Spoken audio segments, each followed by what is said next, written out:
Every country on earth at the moment is reforming public education. There are two reasons for it.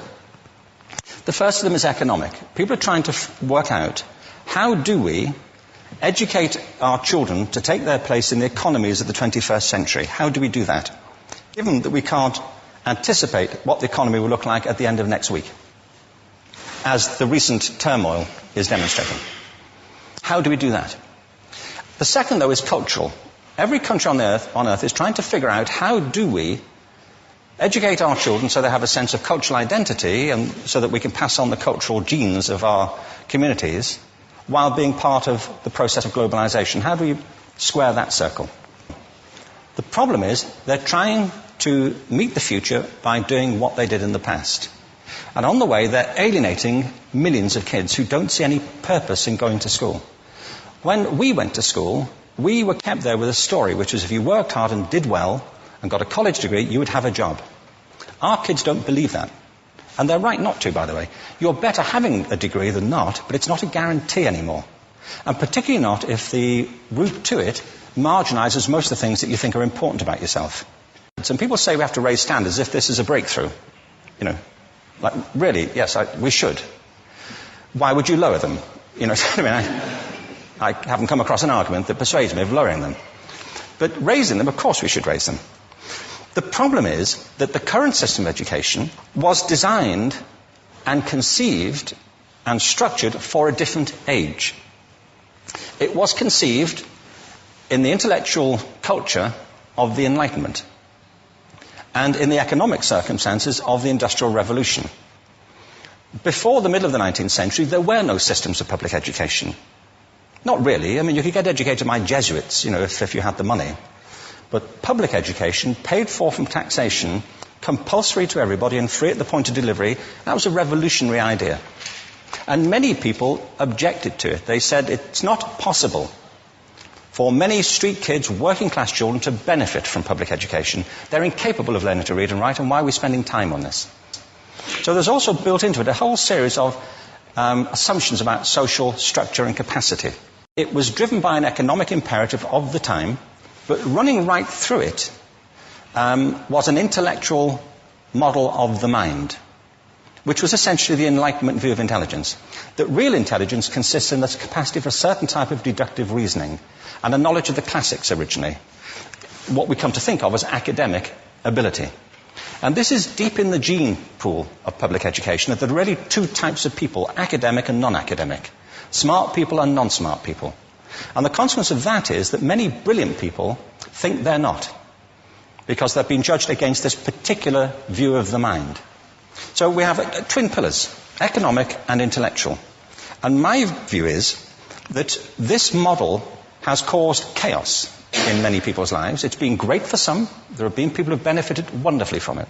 But most people have not. Instead, they suffer this.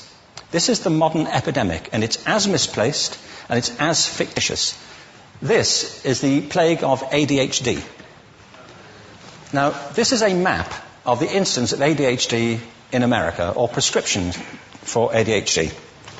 Don't mistake me here. I don't mean to say there is no such thing as attention deficit disorder. I'm not qualified to say if there is such a thing. I know that a great majority of psychologists and paediatricians think there is such a thing. But it's still a matter of debate. What I do know for a fact is it's not an epidemic. These kids are being medicated as routinely as we had our tonsils taken out. And on the same whimsical basis, and for the same reason, medical fashion. Our children are living in the most intensely stimulating period in the history of the earth. They're being besieged with information and calls for their attention from every platform, computers, from iPhones, from advertising holdings, from hundreds of television channels. And we're penalizing them now for getting distracted. From what? Boring stuff. At school, for the most part. It seems to me it's not a coincidence totally that the incidence of ADHD has risen in parallel with the growth of standardized testing. Now, these kids are being given Ritalin and Adderall and all manner of things, often quite dangerous drugs, to get them focused and calm them down. But according to this, attention deficit disorder increases as you travel east across the country. People start losing interest in Oklahoma.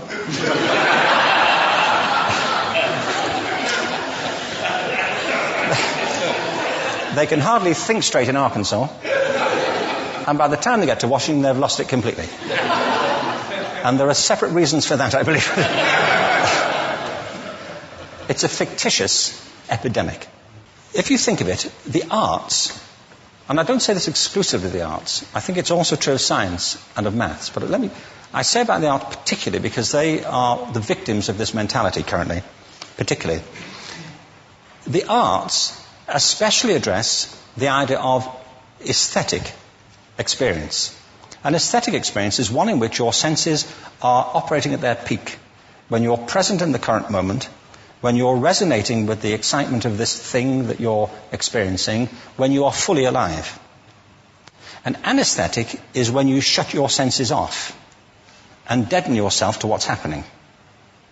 And a lot of these drugs are that. We're getting our children through education by anesthetizing them. And I think we should be doing the exact opposite. We shouldn't be putting them asleep. We should be waking them up to what they have inside of themselves. But the model we have is this. I believe we have a system of education that is modeled on the interests of industrialism and in the image of it. I'll give you a couple of examples. Schools are still pretty much organized on factory lines, ringing bells, separate facilities, specialized into separate subjects. We still educate children by batches. We put them through the system by age group. Why do we do that? Why is there this assumption that the most important thing kids have in common is how old they are? It's like the most important thing about them is their date of manufacture. You know what I mean? Well, I know kids who are much better than other kids at the same age in different disciplines, or at different times of the day, or better in smaller groups than in large groups, or sometimes they want to be on their own. If you're interested in the model of learning, you don't start from this production line mentality. It's essentially about conformity, and increasingly it's about that as you look at the growth of standardized testing and standardized curricula. And it's about standardization. I believe we've got to go in the exact opposite direction.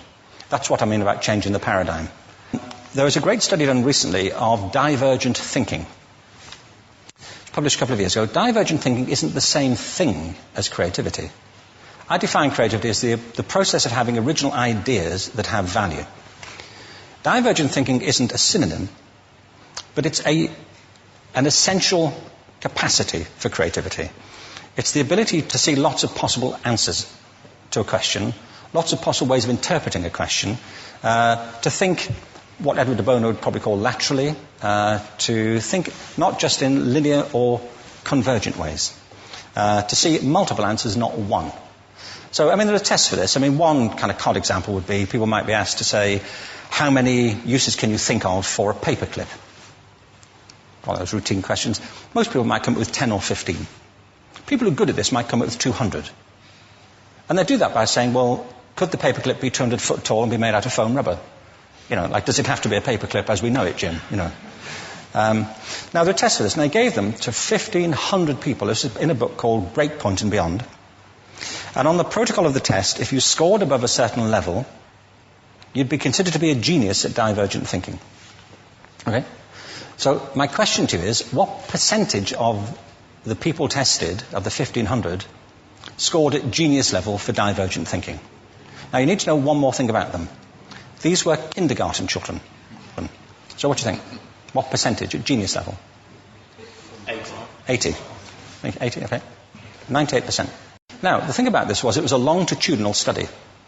So they retested the same children 5 years later, ages of 8 to 10. What do you think? 50?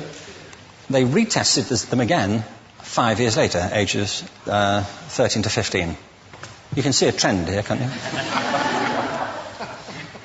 Now, this tells an interesting story, because you could have imagined it going the other way, couldn't you? You start off not being very good, but you get better as you get older. But this shows two things. One is we all have this capacity, and two, it mostly deteriorates. Now, a lot of things have happened to these kids as they've grown up. A lot. But one of the most important things that happened to them, I'm convinced, is that by now they've become educated. They've spent 10 years at school being told there's one answer, it's at the back. And don't look.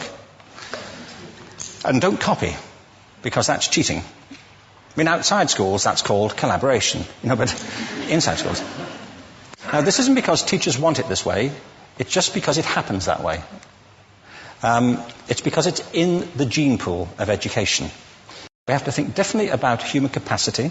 We have to get over this old conception of academic, non-academic, abstract, theoretical, vocational, and see it for what it is, a myth. Secondly, we have to recognize that most great learning happens in groups, that collaboration is the stuff of growth. If we atomize people and separate them and judge them separately, we form a kind of disjunction between them and their natural learning environment. And thirdly, it's crucially about the culture of our institutions, the habits of the institution and the habitats that they occupy.